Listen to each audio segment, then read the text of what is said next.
Hello, Marielle, ici coach transformationnel holistique. Et je voulais te parler de lune cette fois-ci.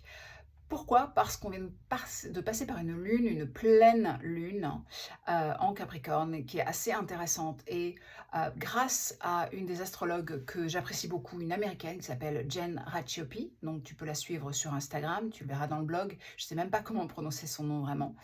Euh, elle nous a invités à nous poser des questions sur notre évolution, de voir finalement la trajectoire depuis le début 2020, mars, début 2020 et maintenant.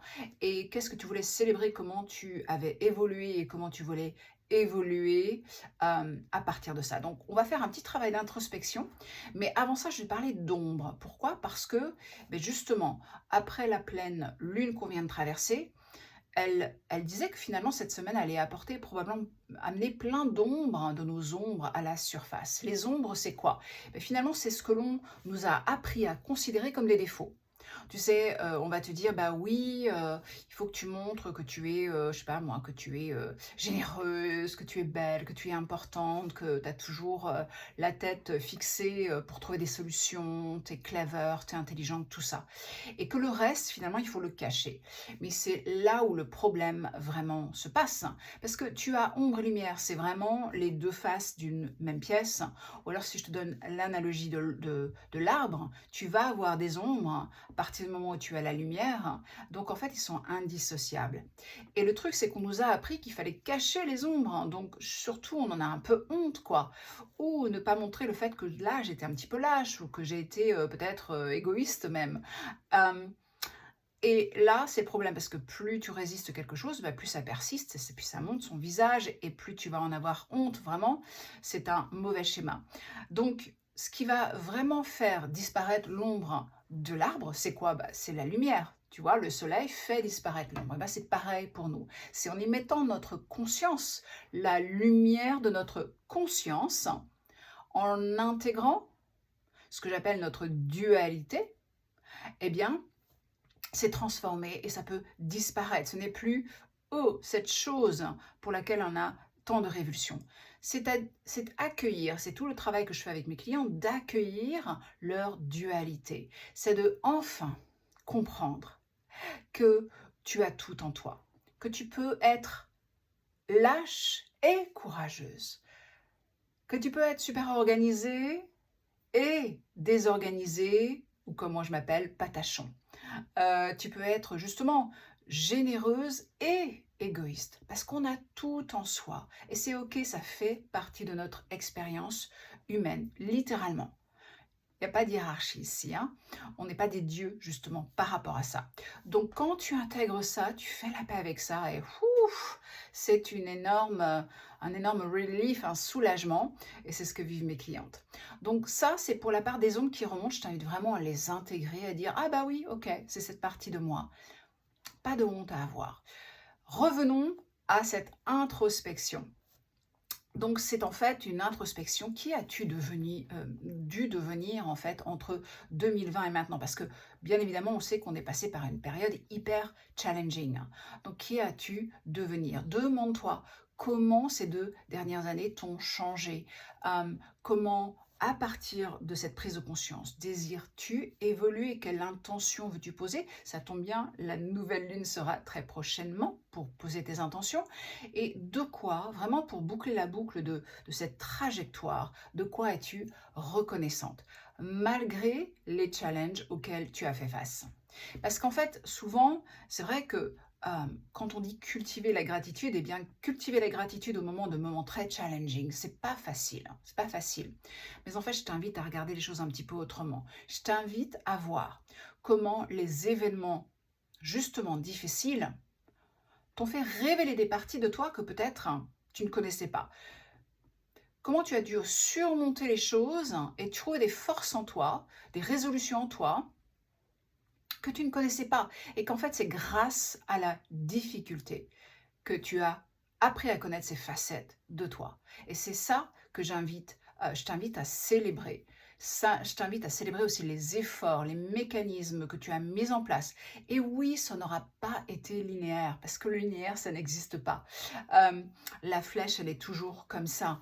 Donc, tu auras probablement mis en place, je sais pas moi, 5, 10 choses avant de trouver le mécanisme ou une résolution à un problème particulier qui marchera. Et c'est OK. Et on a tendance à être très très dur avec soi-même si on ne trouve pas la solution juste dans la seconde. Est-ce que ça te parle? Donc, qu'est-ce que tu veux célébrer? Parce que c'est ça que tu veux faire. Parce que une des raisons pour lesquelles on ne trouve pas de solution à un certain moment et qu'on les trouve après, bon, non seulement les difficultés t'ont fait te révéler à toi-même, mais aussi c'est parce que justement à un certain moment tu as le niveau de conscience que tu as, c'est tout. Tu vois? Et donc, il y a 2 ans, tu avais le niveau de conscience que tu avais il y a 5 ans, et il y a 10 ans, c'était la même chose. Et maintenant, tu as peut-être un différent niveau de conscience, et c'est ça qui te fait évoluer différemment, peut-être même plus rapidement. Mais il aura fallu passer par ça. Et c'est pour ça que ça ne sert à rien de revisiter le passé en disant: «J'aurais dû, j'aurais pu, je ne l'ai pas fait». Bah ouais, si tu avais pu, tu l'aurais fait, mais tu n'avais pas le niveau de conscience. Ou l'outil, tout simplement. Donc moi, je suis vraiment reconnaissante, justement, j'ai pu utiliser cette période pour vraiment regarder ce que j'avais accompli personnellement et dans ma vie. Et j'ai vu que j'avais co-créé vraiment beaucoup d'abondance. Et tu vois, ça c'est très facile à peut-être oublier au jour le jour, parce que le cerveau a tendance à avoir tendance à voir ce qui n'a pas été accompli justement. Donc j'ai pu vraiment célébrer l'abondance que j'avais co-créée sur nos choix de vie avec mon compagnon, lieu d'habitation, solidification de notre couple à certains moments vraiment cruciaux, un peu challenging d'ailleurs aussi. Un approfondissement non seulement donc sur le niveau relationnel et personnel, mais aussi dans ma façon de travailler. Les moments les plus difficiles ont été des moments finalement qui étaient des moments de clarification. J'avais besoin de ces moments de clarification et finalement quand je parle à mes clientes et à d'autres amis, ce sont ces moments-là qui ont souvent été ressentis comme vraiment des creux de vague. Est-ce que tu as ressenti ça? Et en fait, au sortir du creux, tu te rends compte que tu avais besoin de tourner les choses pour clarifier les choses en toi. Moi, j'ai dû clarifier des choses au sujet de ma vie personnelle et aussi de travail, hein, notamment sur le type de personnes avec lesquelles je veux travailler. Donc vraiment des femmes qui sont en vibration avec moi-même, qui sont dans ce travail personnel, des personnes qui peut-être, de par leur nature profonde, ont eu tendance à ne pas se sentir reconnues, tendance à se sentir transparentes et qu'elles veulent vraiment prendre leur place et se libérer de leur schéma limitant. Voilà, c'est tout le travail auquel j'ai participé pour moi-même et c'est vraiment les femmes que je veux aider. Et peut-être que c'est yourself right now. Est-ce que c'est toi? Donc j'ai pu, célébrer ça, vraiment la mise en place de ça et puis de programmes finalement qui aident mes clientes à réaliser, la vie de leurs rêves et à se libérer de ces schémas limitants. Et tout ça, ça a commencé par accueillir ma nature profonde parce que j'ai vraiment lutté contre elle. Est-ce que ça aussi c'est quelque chose qui te parle? C'est-à-dire justement cette hypersensibilité, si ce n'est susceptibilité d'ailleurs, hein. J'ai dû accueillir mes blocages, mes ombres et en fait vraiment les accueillir, pouvoir les nommer, ça a été tout un travail en soi, mais tellement essentiel. Donc ça fait partie du travail de l'accompagnement d'ailleurs. Hem et donc maintenant je partage tout ça avec mes clientes. J'ai aussi remarqué quelque chose d'énorme, qui a tellement de sens. C'est que finalement, avoir co-créé cette abondance, ça vient avec ses responsabilités.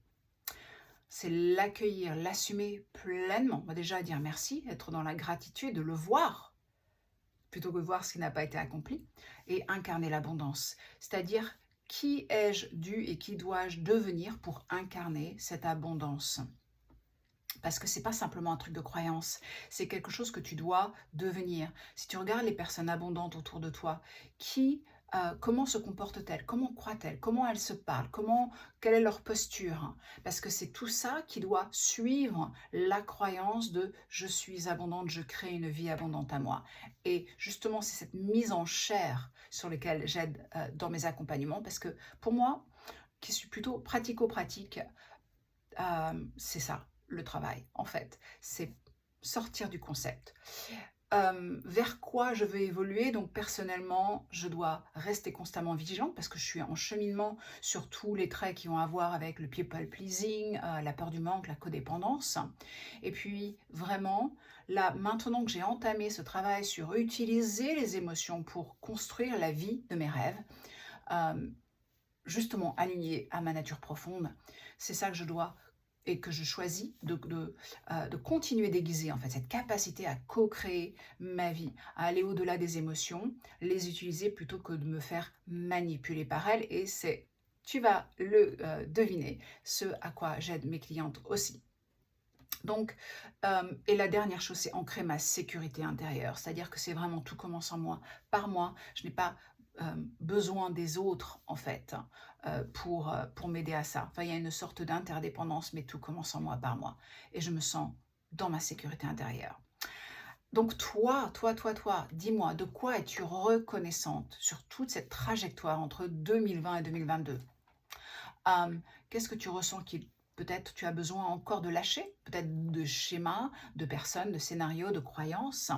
Hem Et à quoi ça ressemble cette vie dont tu rêves? Alignée à ta nature profonde. Qui as-tu besoin de devenir?